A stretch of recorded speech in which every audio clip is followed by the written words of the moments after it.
संजय के निधन के बाद कौन संभालेगा अरबों का कारोबार? नए उत्तराधिकारी को लेकर हो रही है रोजाना बोर्ड मीटिंग। क्या संजय के बिना बिखर जाएगी सोना कॉमस्टार कंपनी? ये वो सवाल हैं जो इस वक्त सोशल मीडिया के गलियारे से लेकर इंटरनेट की दुनिया में पूछे और किए जा रहे हैं। ये बात आप सभी जानते हैं कि 53 साल की उम्र में दुनिया से चल बसे संजय कपूर अपने पीछे रोते बिलखते परिवार के साथ साथ अरबों का कारोबार भी छोड़कर चले गए हैं। सोना कॉमस्टार कंपनी के मालिक संजय के यूं अचानक निधन से बिजनेस वर्ल्ड को बड़ा झटका लगा है। तो वहीं जिस सवाल का सभी को बेसब्री से इंतजार है कि आखिर संजय के गुजरने के बाद सोना कॉमस्टार कंपनी को कौन संभालेगा, कौन अगला चेयरमैन बनेगा, इसको लेकर अब कंपनी की तरफ से एक ऑफिशियल स्टेटमेंट जारी कर दी गई है। साथ ही ये भी बताया गया है कि 53 साल के संजय के गुजर जाने के बाद अब कैसे कंपनी को मैनेज किया जाएगा। सबसे पहले आपको बता दें कि संजय कपूर सोना कॉमस्टार कंपनी के मालिक थे। इस कंपनी को उनके पिता डॉक्टर सुरिंदर कपूर ने शुरू किया था।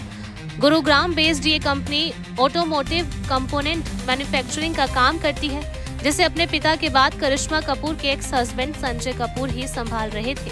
तो अब सोना कॉमस्टार कंपनी ने एक ऑफिशियल स्टेटमेंट जारी करते हुए खुलासा कर दिया है कि संजय के निधन के बाद कंपनी को कौन संभाल रहा है। स्टेटमेंट में लिखा गया है, सोना कॉमस्टार के board of directors farmer CEO mister Sanjay Kapoor के अचानक निधन पर शोक जाहिर करता है और मिस्टर कपूर की फैमिली के लिए अपनी हमदर्दी जाहिर करता है। उनकी दूरदृष्टि, वैल्यूज और एक्सीलेंस के लिए डेडिकेशन कंपनी की गवर्नेंस और परफॉर्मेंस को गाइडेंस और इंस्पिरेशन देते रहेंगे।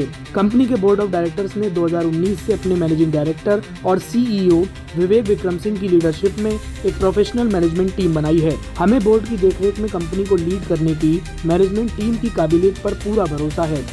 इतना ही नहीं, आगे कंपनी की तरफ से स्टेटमेंट में ये भी साफ किया गया है, कंपनी के बोर्ड ऑफ डायरेक्टर्स बोर्ड के नए चेयरमैन का इलेक्शन करने के लिए नियत समय पर मीटिंग करेगा।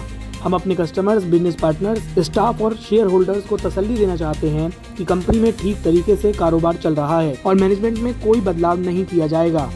तो सुना आपने किस तरह से संजय कपूर के अचानक चले जाने पर सोना कॉमस्टार कंपनी की तरफ से ये साफ कर दिया गया है कि फिलहाल कोई भी चेयरमैन नहीं बनेगा। सभी आपसी कोऑर्डिनेशन से काम को मैनेज करेंगे। साथ ही फिलहाल ये देखना होगा कि ऑफिशियल तौर पर अगले चेयरमैन की अनाउंसमेंट कब तक की जाती है। साथ ही फिलहाल इंटरनेट की दुनिया पर ये भी दावे किए जा रहे हैं कि अपने पति के गुजरने के बाद संजय की बीवी यानी कि प्रिया सचदेवा ही कंपनी की कमान संभाल सकती हैं। मतलब इस बात में कितनी सच्चाई है ये तो आने वाला वक्त ही बताएगा।